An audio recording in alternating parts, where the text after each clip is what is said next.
Welcome back to A Look Inside with Rasharn Medina. Today, I wanted to go ahead and talk about letting go of the old. This is building on the last video I just did about clearing out mental clutter, but this time I want to specifically talk about the past and talk about just ideas or past events or traumas and things like that no longer serve us. And with that being said, when it comes to letting go of the old, there is a process to that.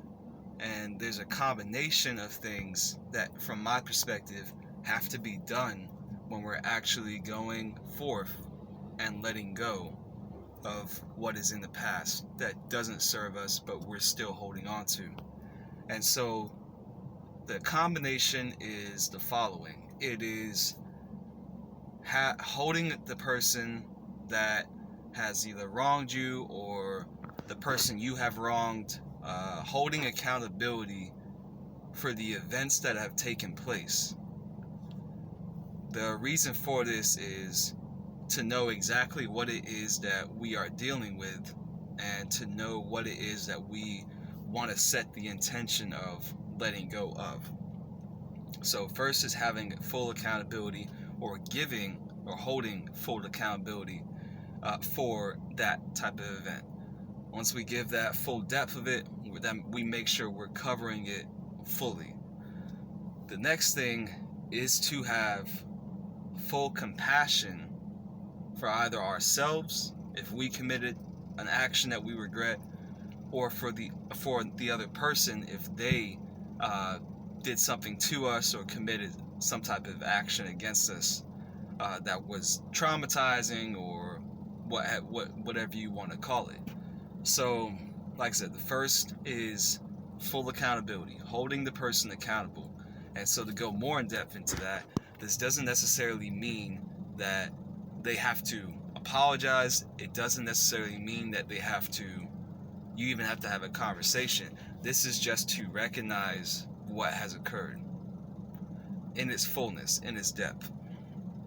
Once you hold full accountability of that, or are able to fully identify what has happened to you, and the best way that I find is through writing. I find writing to be the best way to accomplish this level of accountability, because you're able to put it in front of you. Whatever that event is, you're able to put it in front of you, in front of your eyes, so you can visually look at it. To me, that's a great way, and I find it the best way to hold accountability when it comes to an event, whether it's you doing something or someone else having done something to you. So once you've written it down or done something that really helps bring it to the forefront of you, of your reality,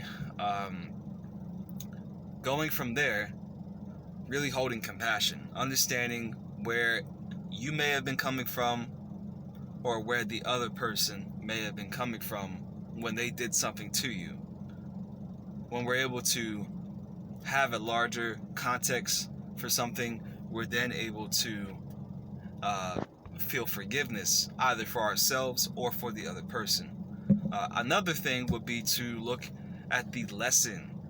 That's a great way to have compassion. Once we understand what the lesson was in that, and that's whether we're the ones that did something or if someone else did something to us, having compassion really, to me, only comes when we know what we're having compassion for, and when we have learned the lesson from the experience. We can really then move forward. So that's all I really had for today. Just something to think about, but I'll go ahead and summarize it one more time. First step, find and hold accountability for whatever the event is that you're holding on to. And the way I do it is through writing down my feelings or whatever happened, or just writing down the events themselves. So that's the first step. The second is to then feel compassion and forgiveness for either myself or the person that we're holding accountability to. When we're holding accountability, this can be through having a conversation with the person. This can be through just silently reflecting on the situation.